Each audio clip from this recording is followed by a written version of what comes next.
బాధితులకు అండగా ఉంటాం, బుల్డోజర్ను అడ్డుకుంటాం. సో నిన్న కేటీఆర్ బాధితుల దగ్గరికి, హైడ్రా బాధితుల దగ్గరికి పోయింది. 2400 కిలోమీటర్లో ఉన్నటువంటి గంగాకు నమామి గంగే అనేటువంటి ప్రాజెక్టుకు 40,000 కోట్లు అయితే 55 కిలోమీటర్ల ఉన్నటువంటి మూసీ నదికి 1,50,000 కోట్లు అంట. ఇది స్కామ్ కాకపోతే ఏం చెప్పురి? ఈ ఒక్క లైన్ చాలదా ఇది స్కామ్ అని చెప్పడానికి? 2400 కిలోమీటర్లు ఉన్నటువంటి గంగానది ప్రక్షాళనకు 40,000 కోట్లు అయితే 55 కిలోమీటర్లు ఉన్నటువంటి మూసీ నదికి 1,50,000 కోట్లు.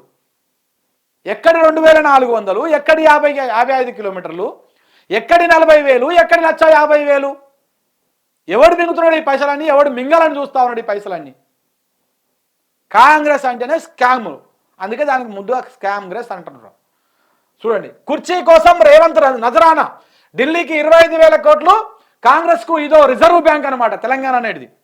ఇంకో ఎట్లా చెప్తున్నా అంటే ఒక ముక్క ఒకసారి చూడండి. ఇగో పెద్ద మనిషి చెప్తున్నాడు, ఇగో ఒకసారి చూడండి. ఎన్నికలకు కాంగ్రెస్ పార్టీ 4 రాష్ట్రాలు ఎన్నికలు, ఎన్నికలకు కాంగ్రెస్ పార్టీ డబ్బు కావాలి. ఎవరు ఇవ్వాలి? కర్ణాటకలో ఇంటర్నల్ కూడా ఉన్నాయి, అక్కడ డబ్బులు వస్తట్లేవు. ఇక ఉన్నది ఒకటే ఒక రాష్ట్రం, వాళ్ళ చేతిలో పెద్ద రాష్ట్రం తెలంగాణ. అక్కడ నుంచి ప్రజలు వస్తుంది, ఇక్కడ డబ్బులు ఇచ్చిన ప్రొటెక్ట్ అవుతుంది. పెట్టిందా దానికోసం. ఇక మూసీలు ఎందుకు పెట్టిండు? మూసీలో 1,50,000 కోట్ల ప్రాజెక్టు ప్లాన్ చేస్తున్నాడు. ఈ ప్రాజెక్టు డబ్బులు ఎవరు ఇవ్వాలి? గవర్నమెంట్ దగ్గర లేవు, ఇది కార్పొరేట్స్ ఇవ్వాలి. కార్పొరేట్స్ ఏమి ఇస్తారు మళ్ళీ? అంటే సుందరీకరణ పేరుతో మూసీ నదిలోకి అమ్యూజ్మెంట్ పార్కులు, రకరకాల రిక్రియేషన్లు, పబ్బులు, క్లబ్బులు ఇవన్నీ వస్తాయి. సుందరీకరణ పేరుతో వచ్చేది ఇది. సో ఏం చెప్తా ఉన్నాడు? 4 రాష్ట్రాల ఎన్నికలు ఉన్నాయి, ఆ ఎన్నికల కోసం హైడ్రా మూసీ, ఈ డ్రామా, హైడ్రామా ఇదంతా కూడా తెలంగాణని దోసుక దుర్మార్గులు దోసుక తింటారు. 10 నెలలనే ఇప్పటికే కొన్ని వేల కోట్లు మోసిరు ఢిల్లీకి. అన్ని పదవులు కొనుక్కోవడమేనా ఢిల్లీకి కప్పం కట్టి? ఆ పైసలన్నీ ఎక్కడికి? మళ్ళీ ఎవడన్నా ఆస్తాం తీసుకుపోయి ఇస్తున్నాడా? తెలంగాణ ప్రజల సొమ్ము తీసుకుపోయి ఇస్తా ఉన్నారు. ఎవరు ఆస్తి అమ్మలే? రేవంత్ రెడ్డి ఏమైనా ఆస్తి అమ్మిండి? ఆ చూపిరి, లెక్కలు చూపిరి. ముఖ్యమంత్రి పదవి ఇటనే వచ్చిందా? లెక్కలు చూపిరి. ఆస్తి అమ్మలే. వాళ్ళ అన్న 200 ఎకరాలు కొన్నాడు. ఈ అమీన్పురా ఏది అజాపురా ఏదో ఉంది గిరా ఫిలిం సిటీ అనాజ్పూర్ 200 ఎకరాలు కొన్నాడంట. నీ అమ్మ పసలేడికి వెళ్ళి వస్తున్నాయిరా నాయన, చెట్లకు కాస్తున్నాయి ఏంది? ఆ చెట్టు చెప్పురి, మాకు పోయి తెచ్చుకుంటాం. సామాన్య ప్రజలు కష్టపడి ఈఎంఐలు కట్టుకున్నటువంటి ఇండ్లేం ఉలగొట్టిపోతా ఉన్నారు. మీరే 100 ఎకరాలు కొనుక్కుంటా ఉన్నారు. మనం అప్పుడు పోయినప్పుడు కొండారెడ్డి పెళ్లి పోతా పెద్ద మనిషి చెప్పలే, ఇక కలవకుర్తి పక్కన 200-300 ఎకరాలు ఉన్నట్టనే కొనరంట అని చెప్తా ఉన్నాడు ఆయన.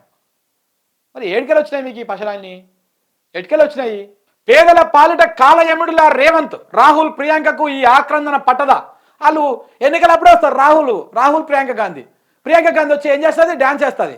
3 రంగుల జెండా బట్టి అని చెప్పి చెయ్యిట ఊపిపోయింది ఆమె వచ్చి.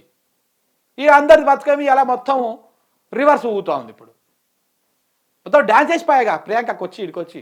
డ్యాన్స్ ఎక్కడ వాయే? ప్రజలు ఎక్కడ పోయేది? పాట ఎక్కడ వాయే? ఈ సమస్యలు ఎక్కడ వాయే? ఏంది కథ? మీ రెడ్ లైన్లు కాదు, మీకు మేము డెడ్ లైన్లు పెడతాం. అవసరమైతే మరో సాగర్హారం. బాధితులకు కేటీఆర్ భరోసా. మూసి పరివాహక ప్రాంతాల్లో బీఆర్ఎస్ నేతల పర్యటన.